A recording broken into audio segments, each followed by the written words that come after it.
कोटि पंथ ये पंचम वेद निराला, ओ नभ ज्योत जगाने वाला। हरि नाम यही हर ध्यान यही, जग के मंगल की आरती। पापियों को पाप से है आरती, श्री भागवत भगवान की है आरती। पापियों को पाप से है आरती। ये शांति गीत पावन पुनीत, पापों को मिटाने वाला, हरि दर्श कराने वाला। यह सुख करनी यह दुख हरनी, सुख करनी यह दुख हरनी। श्री मधुसूदन की आरती। पापियों को पाप से है आरती, श्री भागवत भगवान की है आरती। पापियों को पाप से है तारती।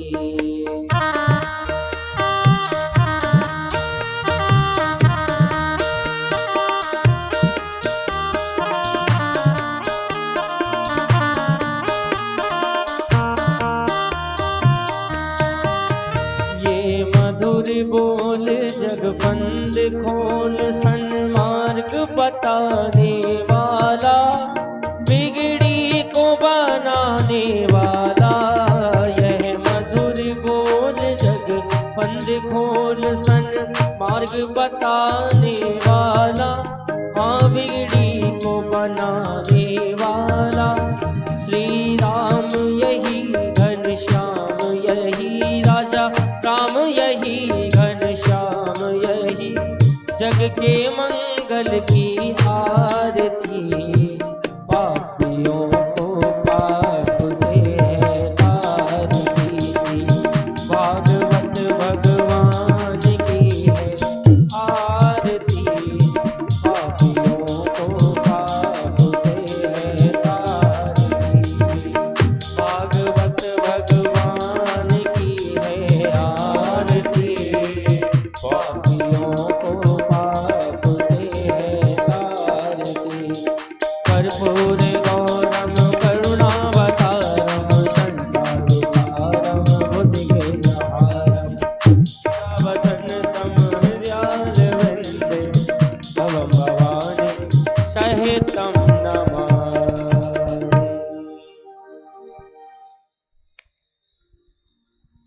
जलेन शीतलं कर्णे पुष्पै देवाभिवन्दनं महामन्त्रालोक्यात्माभिवन्दनं महा। हरिः ओं नानासुगन्धपुष्पाणि यथा कालोद्भवानि च, पुष्पाञ्जलिर्मयादित्यो ग्रहणं परमेश्वरः। ॐ भूर्भुवस्वाहा प्राणपुरुषोत्तमाय चरणकमलेषु मन्त्रपुष्पाञ्जलिः समर्पयामि। बोलिए भागवत भगवान की जय हो। बोलिए वृंदावन बिहारी लाल की जय हो। बोलिए ग्राम के सभी देवी देवताओं की जय हो। नमः पार्वती पते हर हर महादेव। सभी लोग अपने अपने स्थान पर बैठ जाएं और बैठ करके भाव से कथा रसास्वादन करें।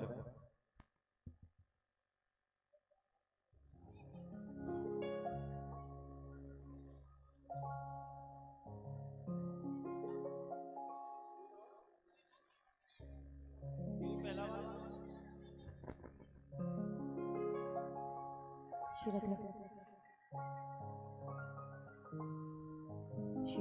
श्री राधा श्री राधा श्री राधा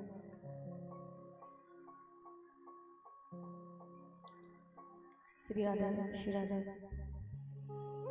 श्री राधा श्री राधा बेस कंप्रिय श्री राधा श्री राधा श्री राधा श्री राधा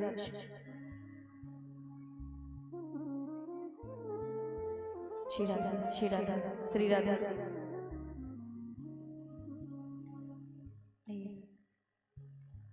बोलिए कृष्ण कन्हैया लाल की जय हो। बोलिए वृंदावन बिहारी लाल की। जय हो बोलिए सदगुरु भगवान की। जय हो बोलिए वेद व्यास जी महाराज की। जय बोलिए श्रीमद् भागवत महापुराण की। जय बोलिए अनंत बलवंत हनुमंत लाल की। जय हो बोलिए लखदाता की। जय हो आइए प्रभु के चरणों में ध्यान लगाते हैं।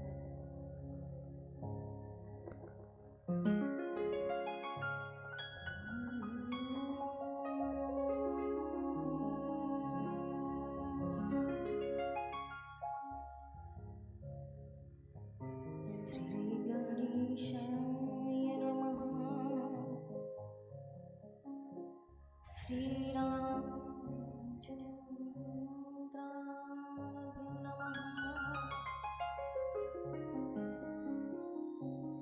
कृष्णाय नमः।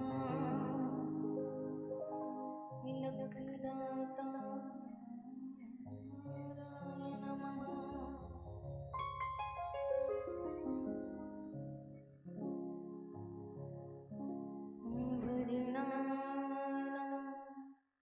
मर्थ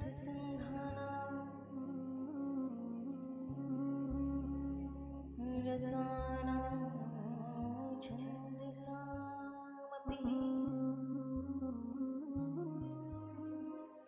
मंगलानामच्युतारो वन्दे वाणिविनायको।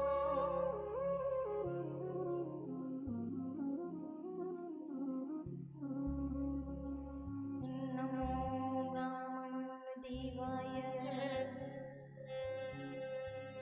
गौ ब्रह्मणहिताय च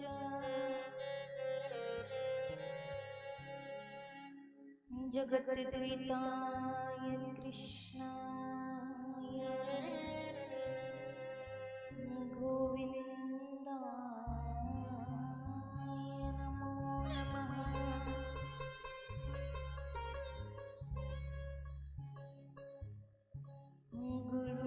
गुरुर्ब्रह्मा गुरुर्विष्णु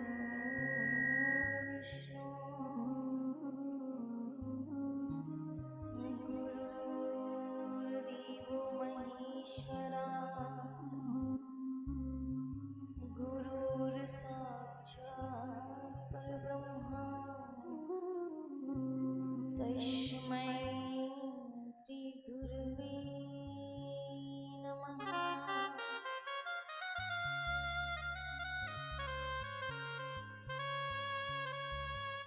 सर्वमङ्गलमाङ्गल्य शिवे सर्वार्थसाधिके शरण्ये त्र्यम्बके गौरी नारायणी नमोस्तुते।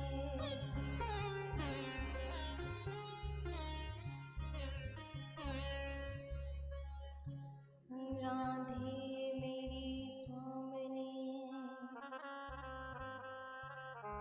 और मैं राधे की दास। जन्म जन्म मोहे दीजियो प्यारी श्री वृंदावन को वास।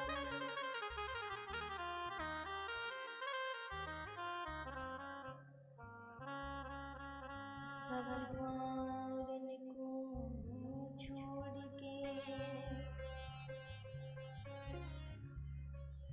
मैं आई तेरे द्वार। हे वृषभानु की लाडली निक मेरी ओर निहार।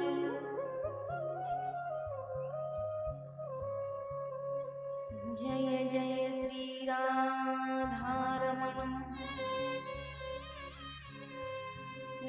जय जय नवल किशोर, जय गोपी चित चोर प्रभु, जय जय माखन चोर।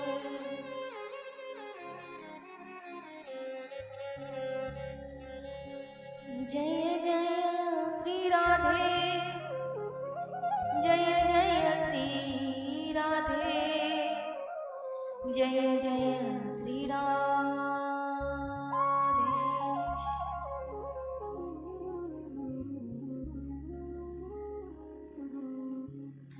बोलिए कृष्ण कन्हैया लाल की जय।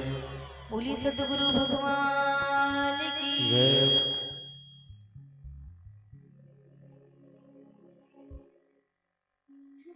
इस परम मंगल वेला कारण अकारण करुणालय वरुणालय शिवांग में मूर्ति पीतांबर धारी हम सबके हृदय में पटल विराजमान श्री लाल जी की वांग में मूर्ति, जिनको हम सब बारंबार प्रणाम करते हैं और हमारे समस्त भक्त जो यहाँ पर विराजमान है, इस पवित्र धरा पर श्रीमद् भागवत ज्ञान यज्ञ की गंगा प्रवाह हो रही है, इस ऐसी पवित्र भूमि पर विराजमान सभी भक्तों का मेरा हृदय से राधे राधे। और इसी मध्य हमारे मंचासीन हमारी माँ सरस्वती के लाडले गंधर्व समान ऐसे हमारे वृंदावन से पधारे संगीत के मर्मज्ञ जिसे कह सकते हैं, और बहुत सुंदर वाणी से सभी को भजन भी सुनाते हैं। हमारे जो हमारे कीबोर्ड पर बैठे हैं, हमारे भाई के समान हमारे कपिल भैया जी, कपिल भार्गव जी, और उसी बीच में हमारे तबला पर जो संगत दे रहे हैं, बहुत सुंदर सा वादन कर रहे हैं। मैं उनका नाम तो नहीं जानती, अरविंद भैया, और उसी के मध्य बैठे हुए सभी जानते होंगे उन्हें, तो हमारे अमन भैया, बस एक ही जानते हैं, जो बड़ी पराकाष्ठा है कह सकते हैं, क्योंकि सर्वगुण संपन्न जिसे कह सकते हैं। कुछ भी हो, कोई भी काम हो, और हमारे मध्य बैठे आचार्य जी, हमारे विकास पांडे जी, और हमारे अनमोल भैया भी सामने बैठे हैं, जिस लाइव के माध्यम से आप सभी कथा का श्रवण पान करेंगे।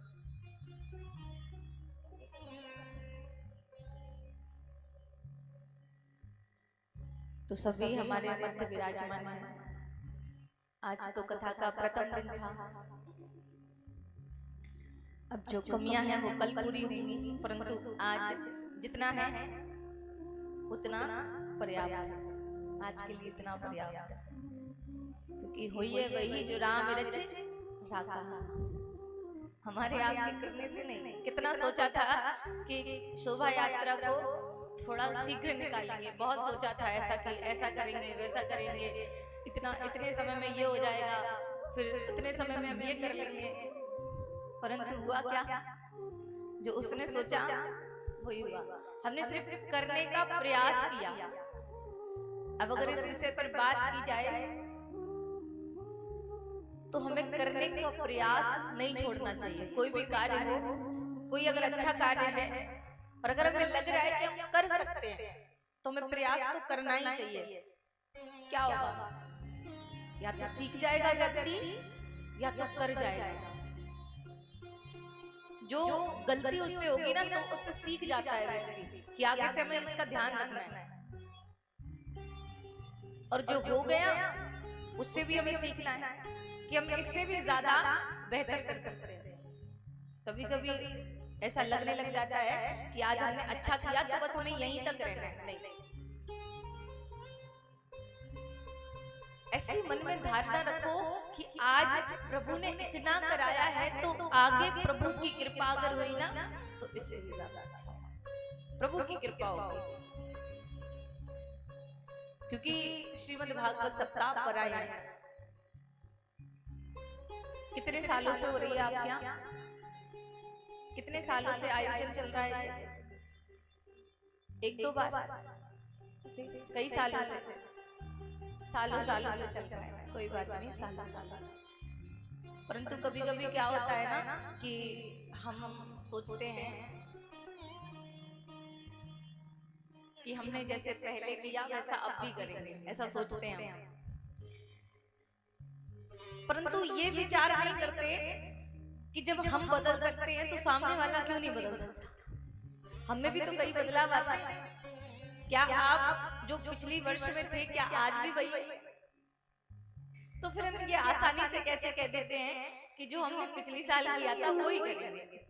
नहीं, विचार करिए इसको, क्योंकि हम सोचते नहीं है। कभी कभी क्या होता है ना, बोल जाते हैं, बस हमने कह दिया कि ऐसा करना है, नहीं। फिर परिवर्तन कैसे होगा? फिर हम कुछ नया सीखने का प्रयास कैसे करेंगे? हम सीखने का प्रयास भी तो तब कर पाते हैं ना जब हम कुछ नया सीखते, नया करने का प्रयास करते हैं। तो ऐसी पवित्र भूमि में सब बैठ करके श्रीमद् भागवत सप्ताह परायण, अच्छा छोटी छोटी बातें आज सुन लीजिए, कल से कथा होगी, क्योंकि आज तो कथा वैसे भी प्रारंभ ही करते हैं, बस वही प्रभु की कृपा हो जाएगी हम पर। आइए पहले संकीर्तन के माध्यम से प्रभु को रिझाने का प्रयास करते हैं। और थोड़ा मेरे निवेदन है कि सबसे थोड़ा शांति बनाए रखें, और ये जो बच्चे हैं इनसे भी मेरा निवेदन है कि थोड़ा चुप बैठे, है ना?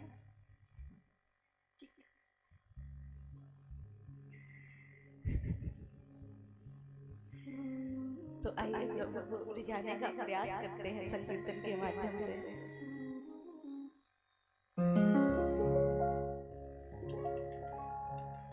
कि हे प्रभु,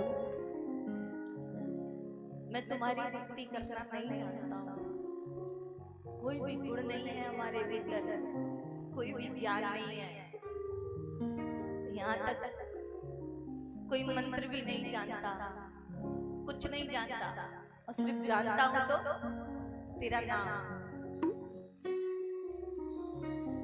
कि सुना है तेरा नाम लेने से प्रभु के चरणों की भक्ति प्राप्त हो जाती है।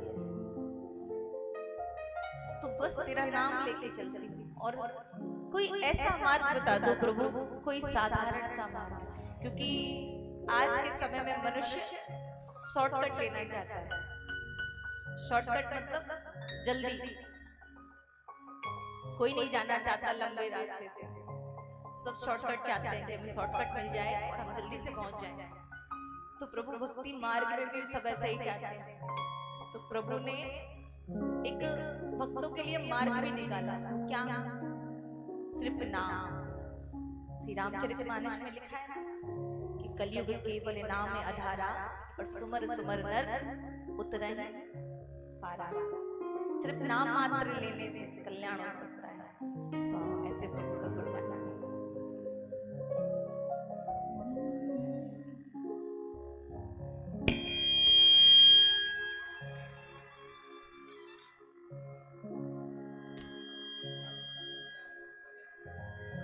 बोलिए कृष्ण कन्हैया लाल की।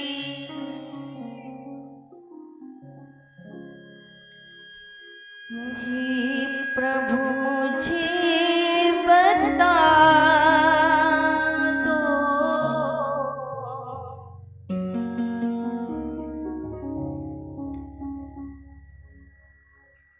हे प्रभु मुझे बता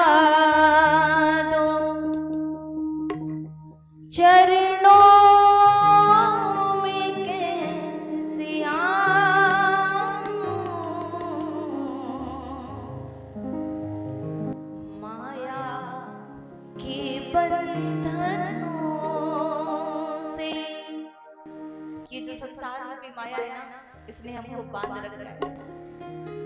माया के बंधनों से छुटकार कैसे पाऊं,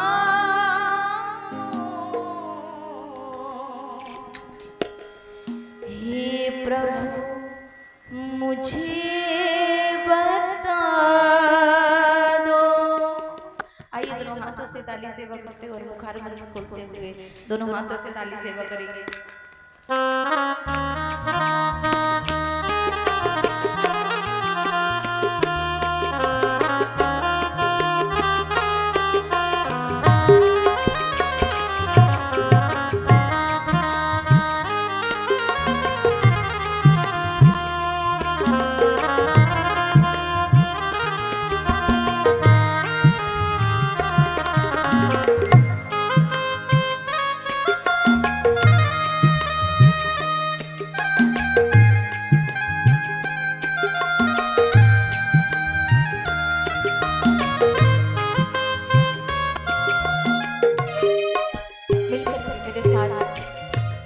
अच्छा एक बात बताइए, साफ साफ किसको सुनाई दे रहा है?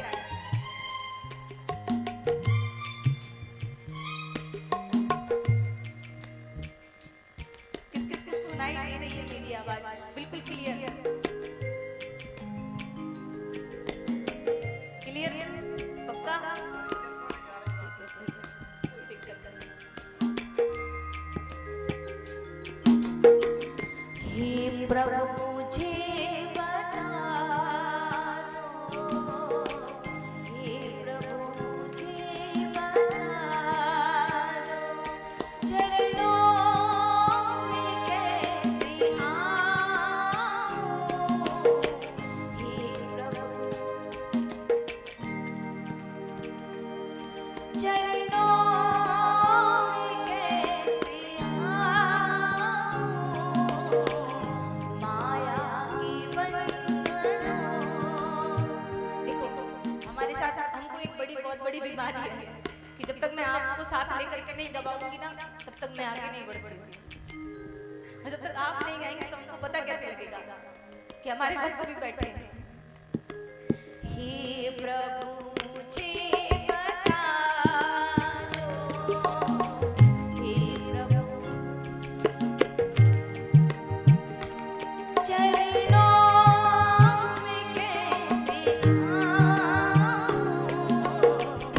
माया की बंधनों से माया के बंधनों से छुटकार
ये संसार तो हमें एक अवगुण देख करके हमसे मुंह मोड़ लेता है, क्योंकि किसी के साथ 100 बार अच्छा करो और एक बार कोई गलत काम कर दो या फिर धोखे से कोई कार्य हो जाए तो वो इंसान आपको छोड़ने की बात करता है ना।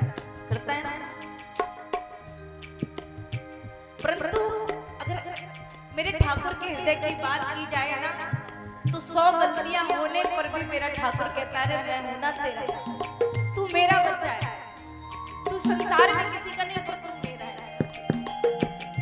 जब तुझे कोई ना अपनाएगा तब तू मेरे पास चला। देखो ना कितने रिश्ते होते हैं हमारे, कितने नाते होते हैं, हम कितने नाते बनाते हैं, बनाते हैं, परंतु क्या मिलता है? कोई एक गलती हो जाए धोखे से, फिर देखो साहब वो 100 चीजें भूल करके वो एक गलती याद रखेंगे आपकी, कैसा कैसे हो गया। परंतु मेरे ठाकुर के हृदय की बात करो ना तो ये कहता है अरे तू अच्छा है बुरा है पर मेरे सामने तो है ना, पर मेरे आगे तो है।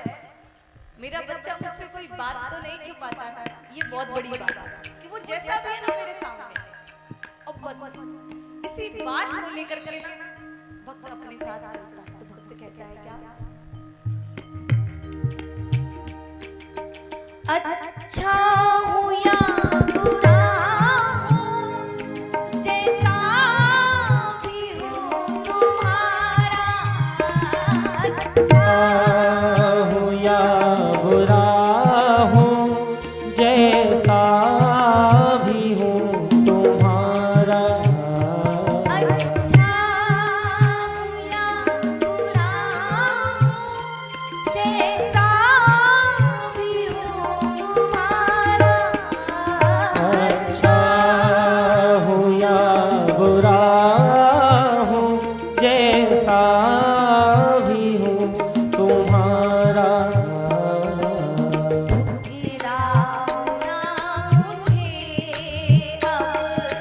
ठुकराओ ना मुझे अब, मुझे अब चरणों से तुम लगाओ।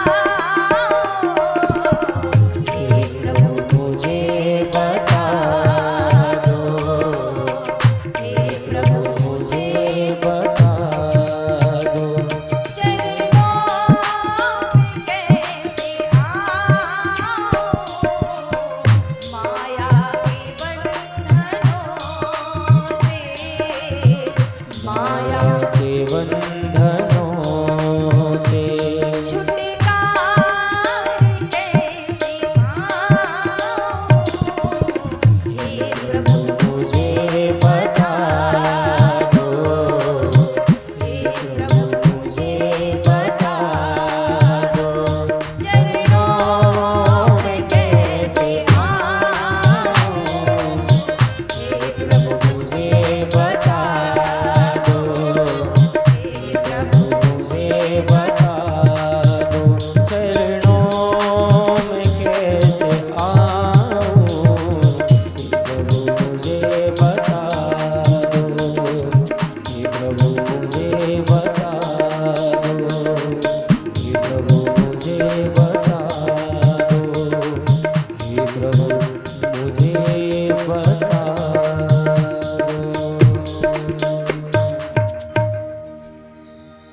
हे प्रभु मुझे बता दो,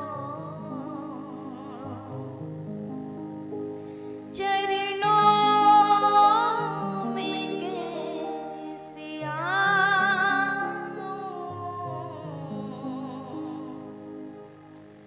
माया के बंधनों से छुटकारा कैसे पाऊं।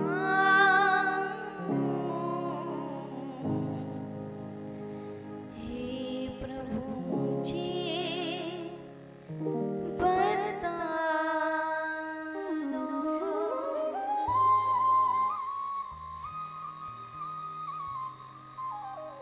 बोलिए कृष्ण कन्हैया लाल की।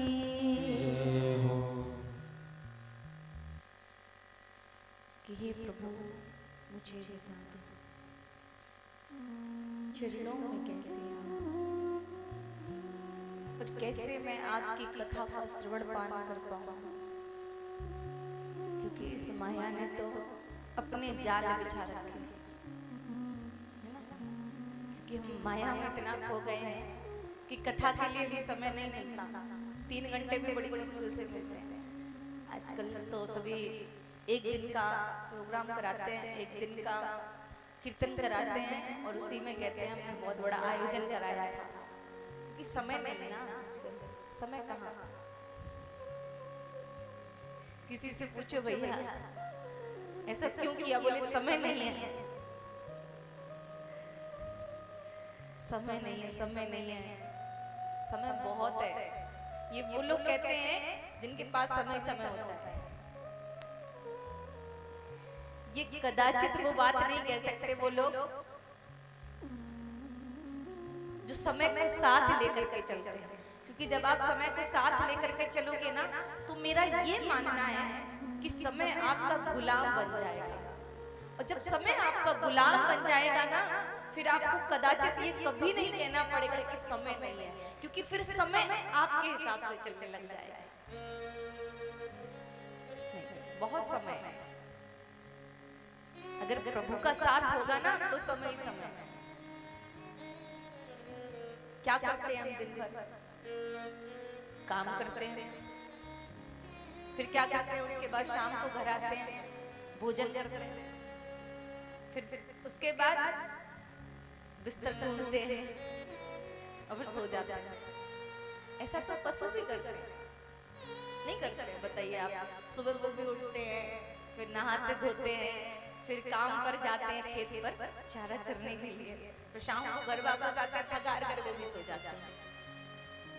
परंतु भिन्नता कैसे पता चले कि हम में और उनमें क्या फर्क है? कैसे पता चले कि मनुष्य और पशु में क्या भिन्नता है?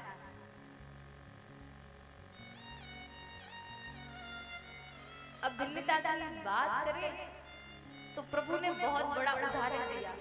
फॉर एग्जाम्पल, वो क्या? जब हमें पीड़ा होती है ना, तो मुंह से बोल सकते हैं। पशु बोल सकते हैं? कहीं बुराई हो रही हो ना, तो कान लगा करके सुन सकते हैं, कीर्तन नहीं सुन सकते। ये देखो बहुत बड़ा एग्जाम्पल है मनुष्य होने का। कीर्तन नहीं सुनते, क्या सुनते हैं?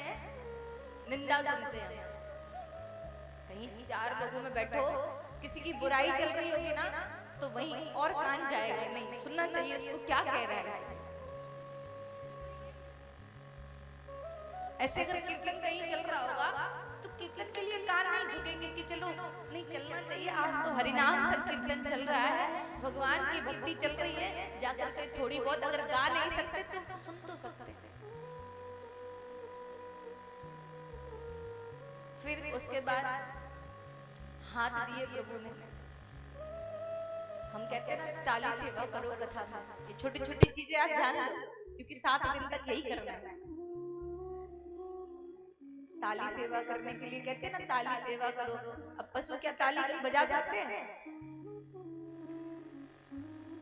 एक जगह तो हमने कहा मतलब क्या पशु ताली बजा सकते? तो एक भक्त बोला हाँ बजा सकते हैं। बोला कैसे? बोला बंदर को मैंने ताली बजाते हुए देखा है।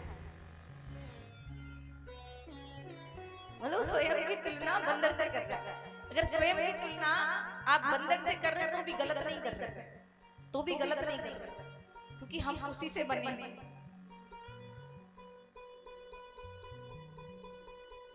फिर बात करें आंखों की।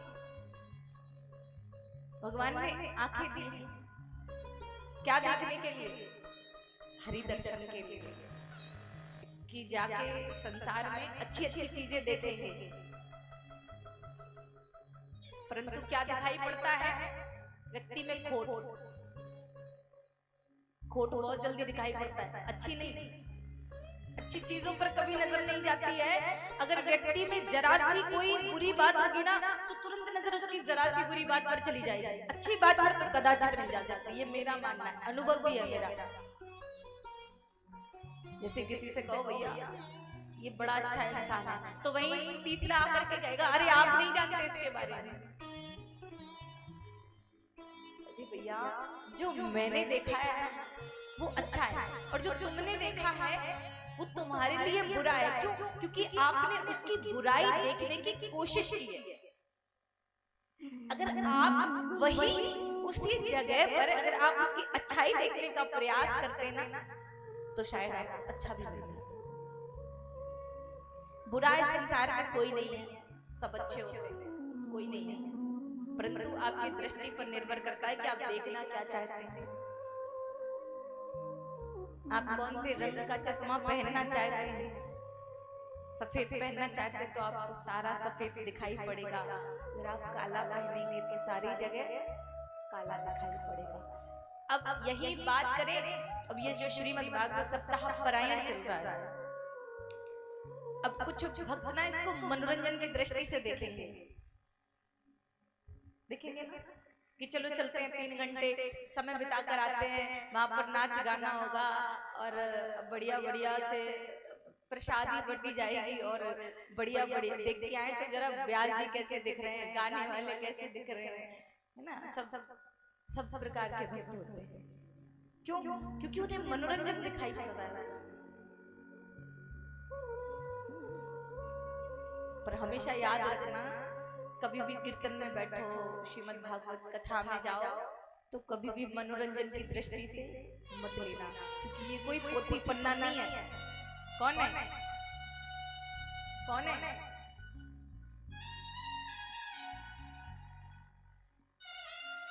साक्षात भगवान श्री नारायण का स्वरूप, बाल स्वरूप,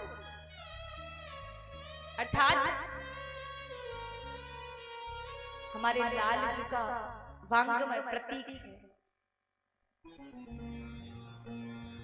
अगर जानना हो ना कि श्रीमद् भागवत क्या है, अगर देखना है ना कृष्ण कहाँ है, तो वो श्रीमद् भागवत सप्ताह पारायण है।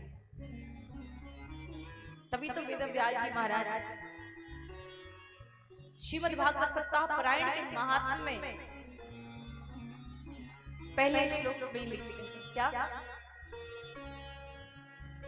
सच्चिदानंद रूपाय विश्वोत्पत्त्यादिहेतवे तापत्रय विनाशाय श्री कृष्णाय वयं नमः। कि सच्चिदानंद रूपाय विश्वोत्पत्त्यादिहेतवे तापत्रय विनाशाय श्री कृष्णाय वयं नमः। महात्म्य में उन्होंने लिख दिया, महात्म्य में ही पूरा सार लिख दिया, पूरी भागवत का सार है। अगर देखा जाए तो आगे नहीं जाना, अगर पहले महात्म्य के श्लोक को ही समझ लिया जाएगा तो समझ लेना कि पूरी भागवत समझ ली। ये बातें मैं इसलिए बता रही हूँ क्योंकि जो श्रीमद् भागवत सप्ताह पारायण आप सुनेंगे ना, ये कहीं बाहर से नहीं आई। अच्छा, सभी कहते हैं ना आत्मा में परमात्मा विराजमान है, मानते हो उस बात को कि नहीं कि आत्मा में परमात्मा बैठा हुआ? तो बस ये समझ लीजिए ये हमारा जीवन है। अभी पता लगेगा कि जीवन कैसे है। अब सच्चिदानंद रूप अर्थात सच्चिदानंद किसको कहा गया?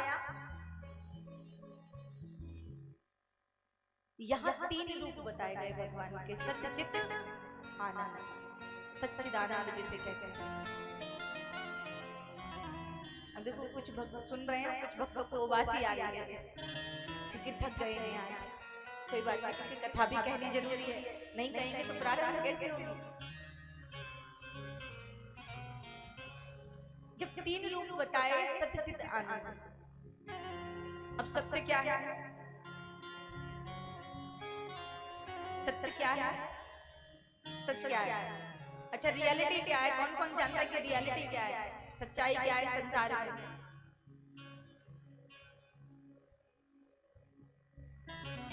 क्या है सच्चाई? हाँ? किसी को नहीं पता सच्चाई क्या है? तो यानी कि कोई सच नहीं बोलता है यहाँ पर बैठा हुआ व्यक्ति, सब झूठ में ही जीते हैं। क्या है सच?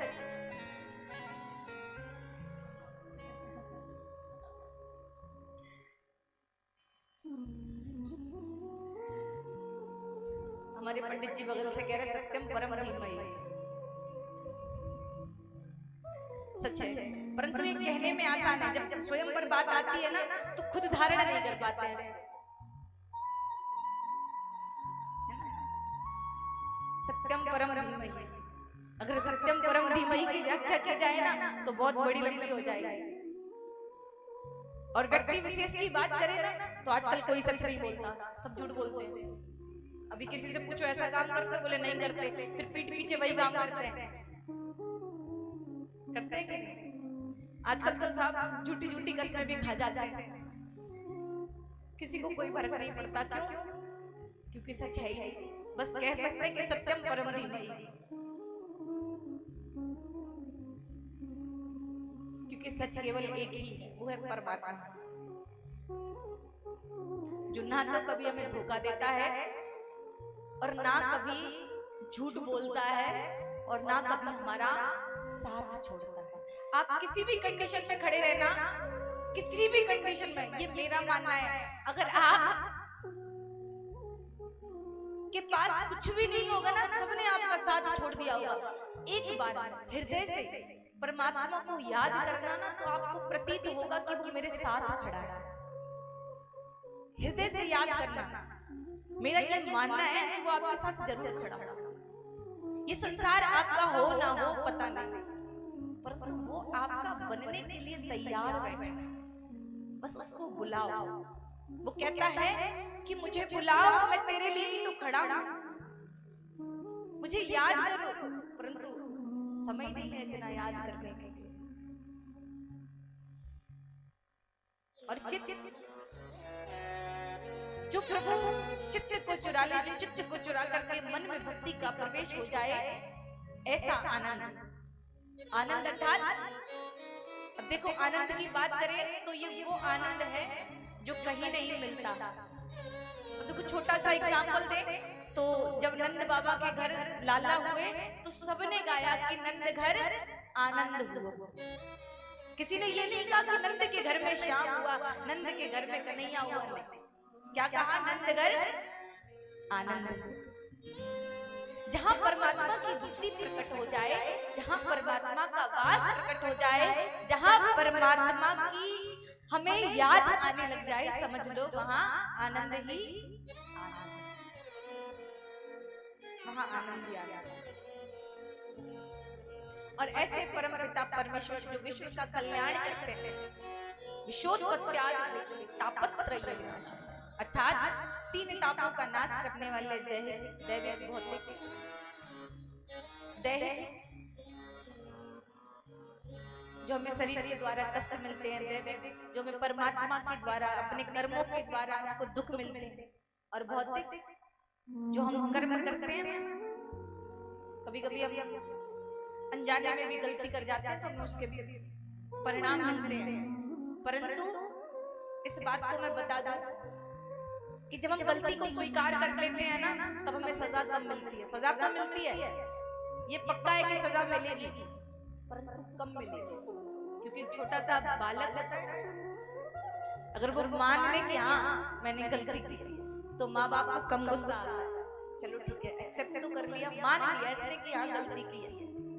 परंतु अगर झूठ पे झूठ बोले कि नहीं मैंने ऐसा नहीं किया, तब क्रोध और ज्यादा बढ़ता है।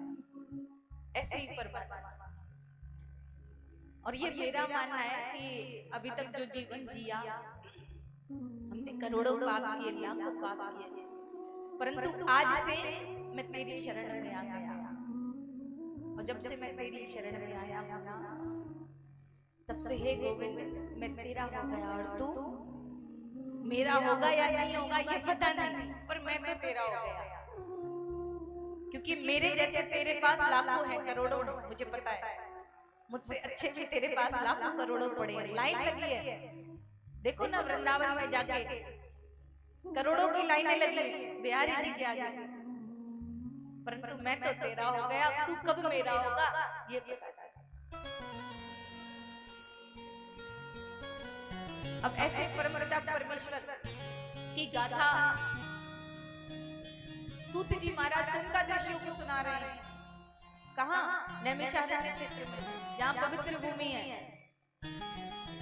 अब शोनकाद ऋषि कौन? 88,000 ऋषिगण हैं जो कि व्रत, बूढ़े बूढ़े बाबा बैठे हैं, जैसे ये बैठे हैं ना सब, अपने ग्रस्त जीवन से निर्वृत्त होकर के सूत जी महाराज कितने से हैं? 20 वर्ष की आयु, 20 वर्ष की आयु मात्र। वो सबको कथा सुना रहे हैं। तो कहा जब वो पधारे ना बीच सभा में, तो सारे बुजुर्ग खड़े हो गए, सारे शोनकाद ऋषि खड़े हो गए।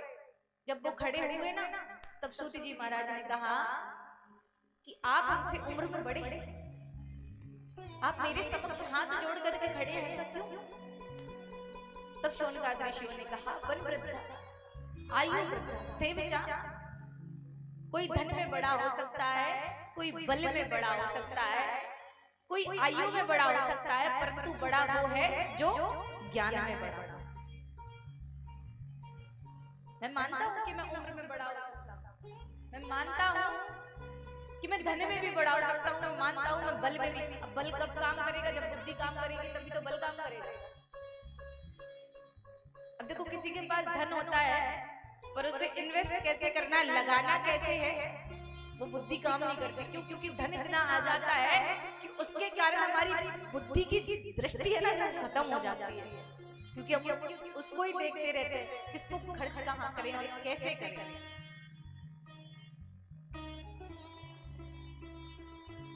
और बल, किसी किसी के पास अधिक बल भी होता है। अब जैसे छोटा सा एग्जाम्पल आज के दौर को देख करके दिया जाए, तो सभी की अधिकतर राजनीति में बड़े बड़े लोगों से कनेक्शन होते हैं, डीएम से, सीएम से, पीएम से, है ना। परंतु वो ये भूल जाते हैं कि मैं उसका प्रयोग कहाँ करना है, वो गलत चीजों में भी करने लग जाते हैं। अब जैसे छोटी छोटी चीजों में भी, अगर ट्रैफिक में गाड़ी पकड़ जाए ना, तो भैया डीएम को बोलना, भैया हमारी इनसे पहचान है, अरे करना है ना तो अच्छे काम में करो, ताकि भगवान भी कहे कि हाँ मैंने जिसको पद दिया है ना, वो अच्छी चीजों में उपयोग किया जा रहा है उसका। इसलिए इन सब चीजों के साथ ज्ञान भी होना जरूरी है। अब ज्ञान भक्ति भी होना जरूरी है।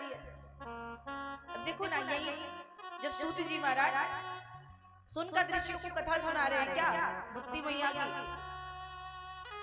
कि भक्ति कैसे करें। अब देखा ना, भक्ति मैया की गोद में 2 वयोवृद्ध पड़े हैं। जब नारद जी ने पूछा ये कौन है, तो भक्ति मैया ने कहा ये मेरे दोनों पुत्र हैं। नारद जी आश्चर्यचकित हो गए, दोनों वृद्ध पुत्र कैसे हो सकते हैं? माँ जवान है, बच्चे बूढ़े हैं, कैसे हो सकता है?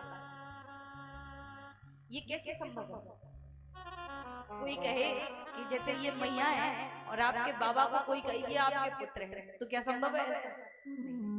परंतु वहां यमुना जी के तट पर जब नारद जी ने देखा, तो देखा कि 2 बूढ़े व्यक्ति भक्ति मैया की जो जवान माँ है उसकी गोद में मूर्छित पड़े, अर्थात बेहोशी की हालत में पड़े। तो पूछा ये कौन?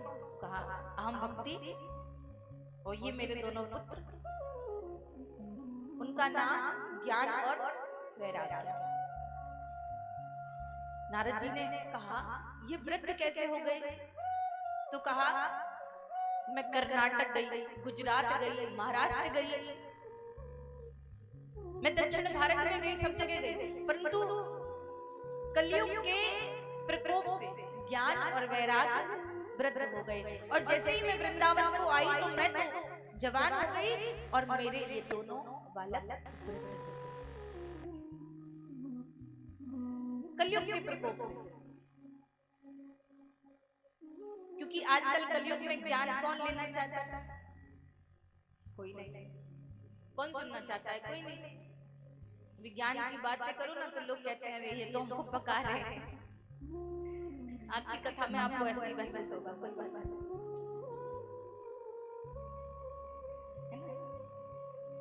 वैराग्य की दूर दूर तक बात छोड़ो। वैराग्य हमेशा वो नहीं होता कि घर छोड़ दिया जाए, धन छोड़ दिया जाए। वैराग्य वो नहीं, उसे नहीं कहते वैराग्य। आज के दौर में अगर वैराग्य की बात करें तो वैराग्य उसे नहीं कहते कि धन संपत्ति परिवार छोड़ दिया जाए, नहीं। वैराग्य उसे कहते हैं जब मन से दूसरों के प्रति ईर्ष्या छोड़ दी जाए। वैराग्य उसे कहते हैं जो दूसरों के प्रति हमारे हृदय में जलन हो रही है ना, वो छूट जाए और प्रेम प्रवेश कर जाए। और जिस दिन प्रेम प्रवेश कर जाएगा समझ लेना हमने वैराग्य ले लिया। वैराग्य उसे कहते हैं।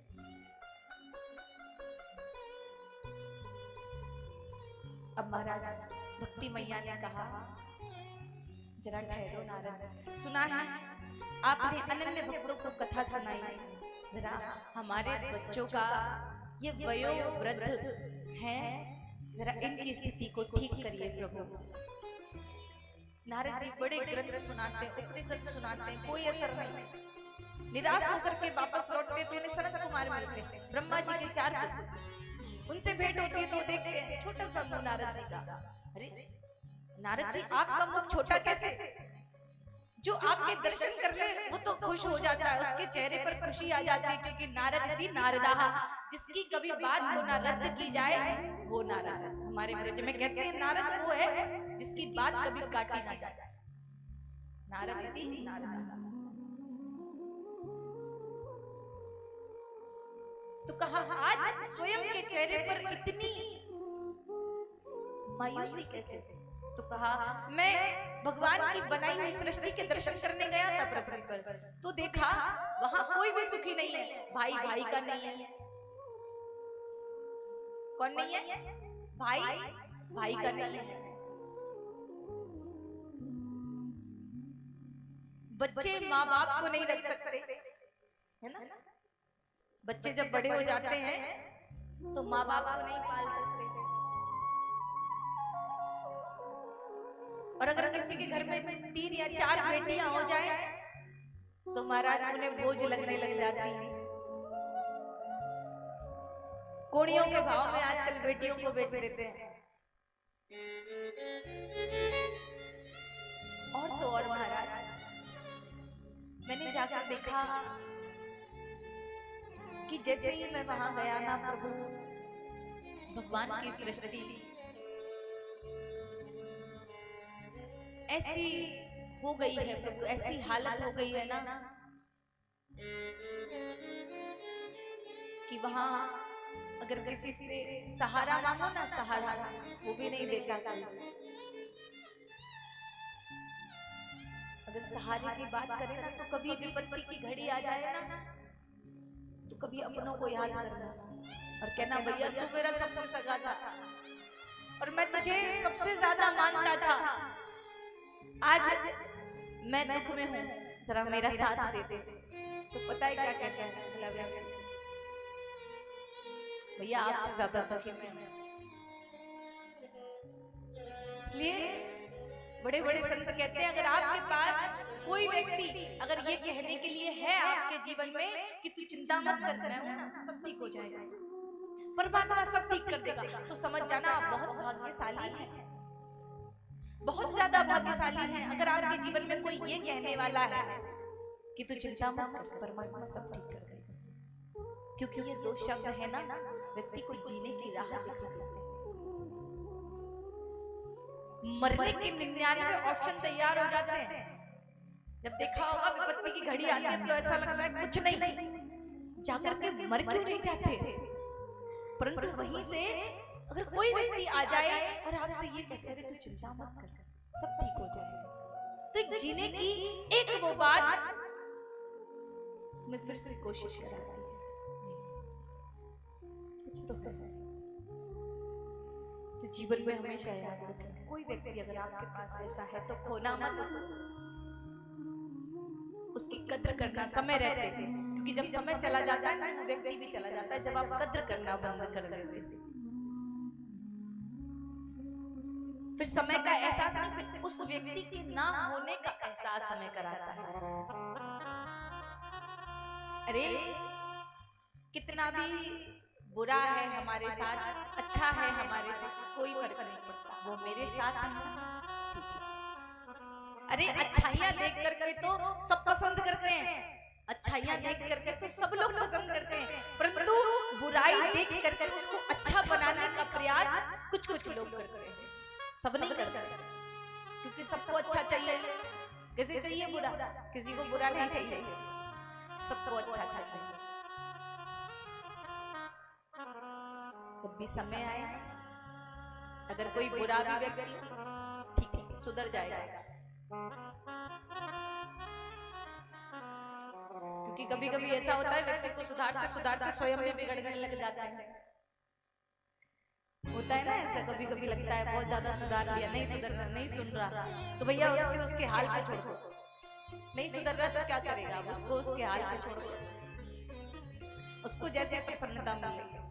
और अगर वो भी अगर आपके प्रति उतना ही दायित्व रखता, मित्र हो, बहन हो, माँ हो, मैं तो कहती हूँ संसार में कोई भी रिश्ता हो, अगर आप जिसके प्रति समर्पण का भाव रखते हैं ना, उसको कुछ दिन तक असर नहीं होगा। अगर वो वास्तविक में आपका होगा या आपके प्रति समर्पण का भाव रखता होगा ना, तो वो स्वयं बदलाव लाएगा, आपको कहने की जरूरत नहीं पड़ेगी।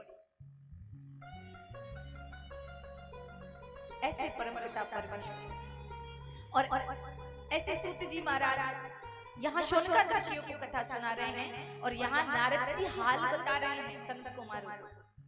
तो संत कुमारों ने कहा कि जाओ जाकर के हरिद्वार में गंगा के किनारे श्रीमद् भागवत सप्ताह पारायण का आयोजन करें। श्रीमद् भागवत सप्ताह पारायण का आयोजन किया जाता है, नारद जी को मुख्य यजमान बनाया जाता है। मुख्य यजमान सभी हैं वहां पर, क्योंकि जितने श्रोता हैं सभी मुख्य होते हैं, अपने आप में सब मुख्य हैं, सब प्रधान हैं। 4 आसन लगाए, सनत कुमारों को बिठाया, श्रीमद् भागवत सप्ताह पारायण का आयोजन किया गया। और महाराज ज्ञान और वैराग्य को यौवन अवस्था में प्रवेश किया और मैया भक्ति मैया ऐसा दृश्य देख करके पूरे वृंदावन में नाच उठी, पूरे वृंदावन में झूम रही है, पूरे वृंदावन में गा रही है, गोविंद मेरो गोपाल, गोविंद मेरो गोपाल। अब यहाँ सोनका ऋषि ने एक बड़ा सा प्रश्न कर दिया, कहने लगे प्रभु एक बात बताओ। तो बात अच्छी है, आपने कथा अच्छी सुनाई, पर एक बात बताओ, इस संसार में जब श्रीमद् भागवत सप्ताह पारायण जो है ना, एक बार जो श्री सुखदेव जी महाराज थे ना, वो राजा परीक्षित को सुना रहे थे। क्यों? क्योंकि उनको 7 दिन में मृत्यु का श्राप लगा था। तब उन्होंने प्रश्न किया राजा परीक्षित ने कि अगर मृत्यु हो रही है 7 दिन में, तो उस व्यक्ति को क्या करना चाहिए? क्योंकि ये जो श्रीमद् भागवत सप्ताह पारायण है, ये मरना सिखाती है, और जो श्री रामचरितमानस है वो हमको जीना सिखाती है। इसमें आप यही सुनेंगे कि हमें मरना कैसे चाहिए, क्या कर करके मरना चाहिए, कैसे मरना चाहिए। तभी तो श्रीमद् भगवत गीता में, महाभारत में कृष्ण अर्जुन से कहते हैं, सारी बातें बताते हैं, सारी कलाएं सिखाते हैं कि जीवन को कैसे निर्वाह करना चाहिए, कैसे जीना चाहिए, उपदेश दे रहे हैं। और ऐसे ही श्रीमद् भागवत कथा हमको ये सिखाती है कि हमें मरना कैसे, क्या करना चाहिए, कैसे कैसे कर्म करने चाहिए। तो जब ये श्रीमद् भागवत सप्ताह पारायण का रसास्वादन राजा परीक्षित को करा रहे थे ना, तो उसी समय देवता गण आए थे, क्या ये कहने के लिए कि जो श्रीमद् भागवत सप्ताह पारायण है ना, ये जो देवताओं को सुना, जो देवताओं आए, तो तो उन्होंने कहा ये जो आप राजा परीक्षित को सुना रहे हैं ये हमको सुना दीजिए। अच्छा, देवताओं ने ऐसा क्यों कहा? उन्हें क्या कमी थी? वो तो देवता थे ना, उन्हें क्या कमी थी? परंतु जो श्रीमद् भागवत सप्ताह पारायण है ना, हर किसी को नहीं मिलती सुनने को, हर किसी का सौभाग्य नहीं होता। ये सिर्फ वही लोग सुनते हैं जो परमात्मा जिसको बुलाता है। तो श्री सुखदेव जी मुनि महाराज ने कहा मैं आपको क्यों सुनाऊं, इसके बदले में क्या? तो बोले ये जो मैं अमृत का कलश लेकर के आया हूँ वो राजा परीक्षित को पिलाता है। अमर ही तो होना है, अमर हो जाएंगे। अच्छा, इतना बड़ा लालच क्यों? राजा परीक्षित भी कहते थे हाँ हमको अमृत दे दो, इनको सुना दो कथा, परंतु नहीं। श्री सुखदेव जी मुनि महाराज ने कहा अरे देवताओं, लालच दे रहे हैं आप। श्रीमद् भागवत सप्ताह पारायण जो स्वयं में एक अमृत है, आप उसको पिलाने की बात कर रहे हैं और आप अमृत का कलश लेकर के आ गए। अरे जाइए आप, अगर आपको सुननी थी तो आप वहीं बैठ करके सुन सकते थे, ये कह सकते थे कि मैं भी इसका श्रवण पान करूंगा, परंतु आपने क्या कहा? बदली व्यापार की भावना रख ली आपने वहां पर, तो भगा दिया गया। जब उनको भगा दिया गया तो सारे देवतागण ब्रह्मा जी के पास पहुंचे, तो ब्रह्मा जी को सारा हाल सुनाया और कहा कि श्री सुखदेव जी मुनि महाराज ने हमको श्रीमद् भागवत सप्ताह पारायण श्रवण नहीं कराई। तो जब ब्रह्मा जी ने सोचा क्यों नहीं कराई, ऐसा क्या है श्रीमद् भागवत सप्ताह पारायण? तब उन्होंने तराजू निकाला और एक तरफ एक पल्ले पर सारे ग्रंथ रखे, सारे उपनिषद रखे, सारे पुराण रखे, सारे वेद रखे, और दूसरे पल्ले पर सिर्फ श्रीमद् भागवत सप्ताह पारायण रखे। अब जिसमें वजन ज्यादा होगा वो पल्ला नीचे जाएगा, जो हल्का होगा वो ऊपर जाएगा, तो श्रीमद् भागवत सप्ताह पारायण पल्ला नीचे जाएगा। तब से ब्रह्मा जी कहते हैं कि जो संसार में श्रीमद् भागवत सप्ताह पारायण को मनोरंजन की दृष्टि से देखेगा वो पाप करेगा, वो पाप का भागीदार होगा। इसलिए ये समझ लो आज कि 7 दिन तक हमको कथा सुननी है तो परमात्मा का बन करके सुननी है, कोई मनोरंजन की दृष्टि से नहीं देखना कि प्रभु आपने ये सौभाग्य हमको दिया है तो प्रभु जन्म जन्मांतर में फिर कभी समय मिले तो प्रभु फिर दीजिएगा। और राजा परीक्षित आप बने हैं तो इस विशेष ध्यान रखिए, क्योंकि राजा परीक्षित भी बड़ी सौभाग्य से बनते हैं। जो श्री सुखदेव जी मुनि महाराज के चरणों में बैठ करके रसस्वादन कुशलः श्रीमद् भागवत सप्ताह पारायण का रसस्वादन कर रहे हैं, ऐसी कथा आप सबके यहाँ प्रवाह हो रही है। तो आज की कथा यहीं तक, आगे की कथा कल होगी, और कल का समय कल 12 बजे से कथा का श्रवण पान कराया जाएगा। ठीक है, तो कल समय से आए, सारे काम अपने 7 दिन की बात है, थोड़ा सा 7 दिन में ये समझिएगा कि हमको ट्यूशन जाना है, हमारी ट्यूशन लगी है, हमको समय से पहुंचना, हमारे टीचर गुस्सा होंगे, ऐसा सोच करके 7 दिन तक इसको चलाना है। और क्योंकि मध्य रात्रि है और रात्रि के समय आप क्या रासलीला का भी आयोजन किया गया है तो उसका भी आनंद लेना है। तो जब पहले चीज समापन होगी तब दूसरी चीज का आयोजन होगा ना, तो आप लोगों को भी समय चाहिए कि हम खाएं पिएं थोड़ा सा फिर बैठे। अच्छा, छोटी छोटी बातें और सुन लो। कल से जो भी प्रांगण में बैठे हैं वो जूते चप्पल निकाल करके बैठे, क्योंकि यहाँ 33 कोटि देवी देवताओं का वास होता है, तो वो कहीं पर भी आकर के बैठ सकते हैं। इसलिए हमें पांडाल में कभी भी जूते चप्पल पहन करके नहीं आना चाहिए, ये समझ लीजिए। छोटी छोटी बातें, क्योंकि ये छोटी छोटी बातें ही तो बड़ी बन जाती है, छोटे छोटे रोग ही तो बड़े रोग पैदा करते हैं। दूसरी बात, आज से जो 7 दिन तक एक कामना लेकर के श्रीमद् भागवत सप्ताह पारायण का श्रवण पान करेगा सच्चे मन से, एक मनोकामना से, जो भी श्रवण पान करेगा वह मनोकामना उसकी पूरी होती है, ऐसा शास्त्र कहते हैं। अगर आप मन से करोगे तो जरूर पूरी होगी। तो 7 दिन तक जो भी श्रवण पान करे अपने मन से करे, तन से करे, और मैं तो कहती हूँ थोड़ा थोड़ा योगदान भी करे अपना, यहाँ आकर के थोड़ी व्यवस्था को सुचारू रूप से बनाए, क्योंकि ये प्रांगण आपका है, ये धरती आपकी है, हम तो कथा कह करके चले जाएंगे, हमारा क्या है? आज यहाँ कथा, कल दूसरी जगह कथा, ताकि हम कहीं और जाएं तो आप सबकी प्रशंसा कर सके कि नहीं वहां के भक्त बड़ी व्यवस्था से अपना कार्य करते थे। तो ऐसा नहीं है कि जब प्रसाद वितरण हो तभी आए सारे भक्त, नहीं, थोड़ा सा पहले आइए और व्यवस्था को संभालिए। आपकी जगह है और आपका प्रांगण है और आपका अपना आयोजन है, तो इस आयोजन का मजाक ना बनने पाए, क्योंकि ये धर्म का कार्य है। कोई हंसी ना कर पाए हमारे कार्य की, हमें ऐसा कार्य करना है। हमें एकजुट होकर के इस कार्य को संपन्न बनाना है, क्योंकि कई भक्त होते ना, वो कहते हैं पूछा नहीं, तो किसी की शादी नहीं है जो पूछा जाए। इसलिए भगवान का कार्य है, स्वयं आइए, जितना आप स्वयं आएंगे परमात्मा से उतना जुड़ेंगे, और किसी के बुलाने पर आएंगे तो उतना ही मिलेगा जितना बुलाने पे मिलता है। बोलिए कृष्ण कन्हैया लाल की जय, बोलिए वृंदावन बिहारी लाल की जय, बोलिए राधा रानी सरकार की जय। और आइए संकीर्तन के माध्यम से कथा को यही विराम करते हैं, आगे की कथा कल प्रारंभ करेंगे।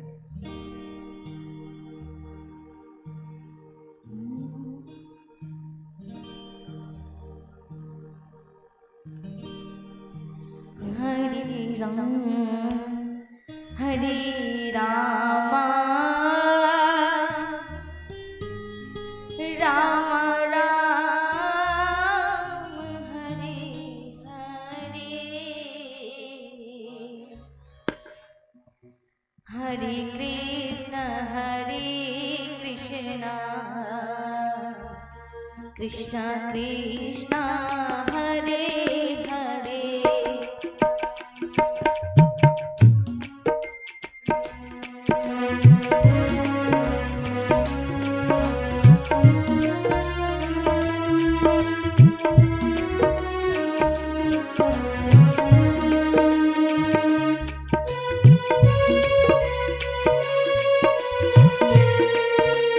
दोनों हाथों से ताली सेवा।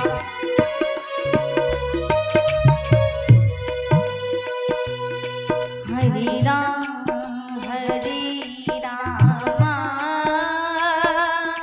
राम राम हरे हरे, हरे कृष्ण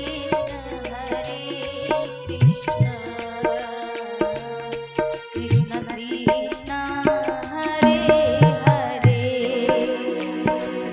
हरे राम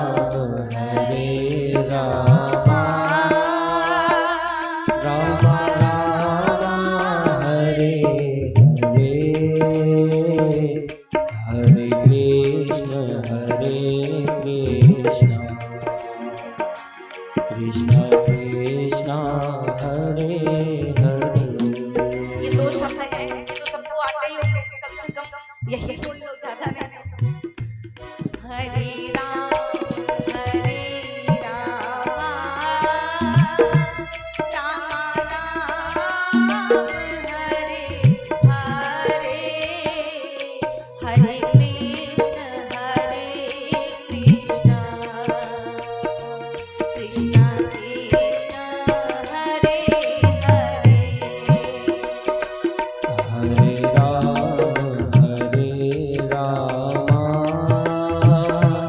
राम राम हरे हरे, हरे कृष्ण कृष्ण कृष्ण हरे हरे।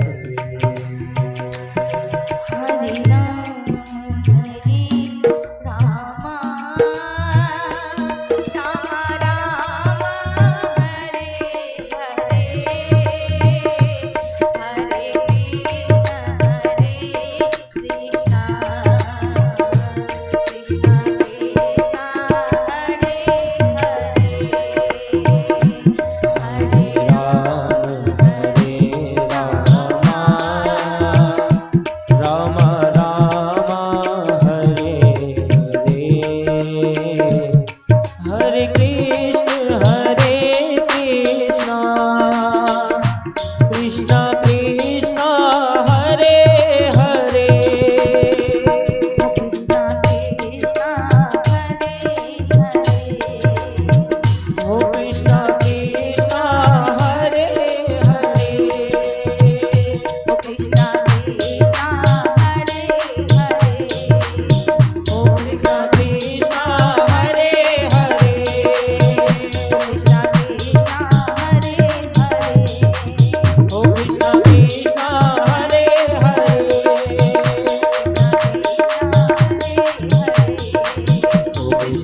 बोले श्रीमद्भागवत महापुराण की जय हो। ओम ह्रीं ज्वालिन्ये नमः रत्नेश्वरी नमः जले ज्वाला थले ज्वाला ज्वाला पर्वतमस्तके त्रिलोकव्यापिनी श्री ज्वाला ज्वाला देवी नमोस्तुते। चंद्र मानसो जातचक्षुः सूर्यो अजायता श्रोताद्वायुष्य प्राणस्य मुखादग्निरजायता।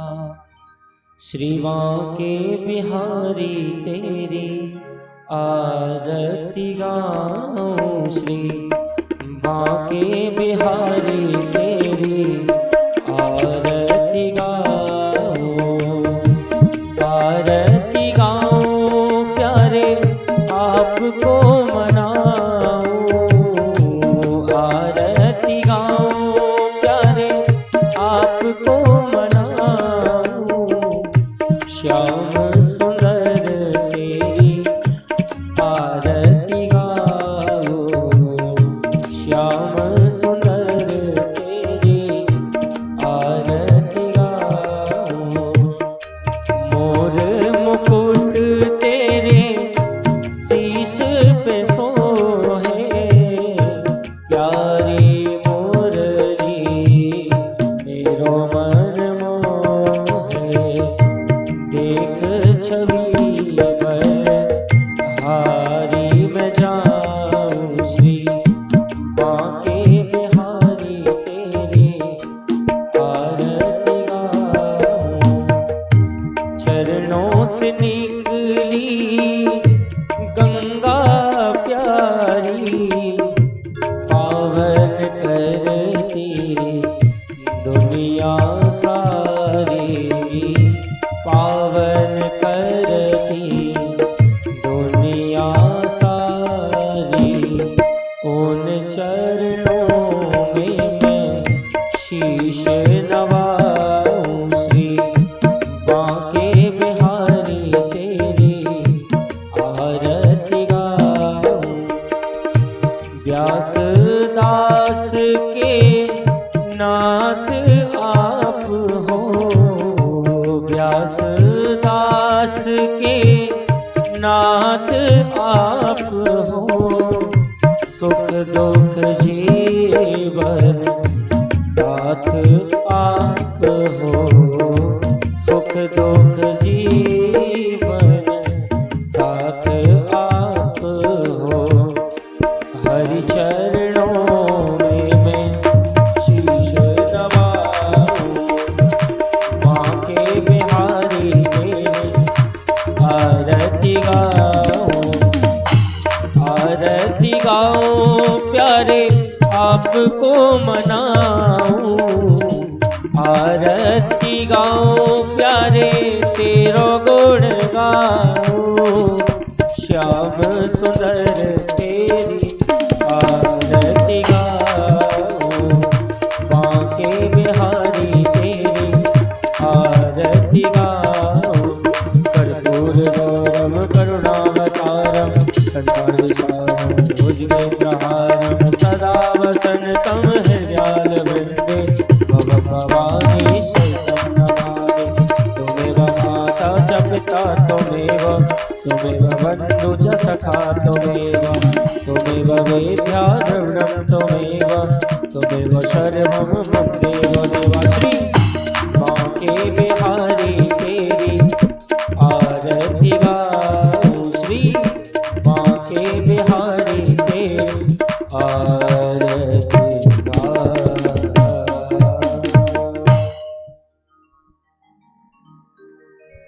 जलेन शीतलं कर्णे पुष्पे देवाभिवन्दनं महामन्त्रारोग्यात्माभिवन्दनं महा।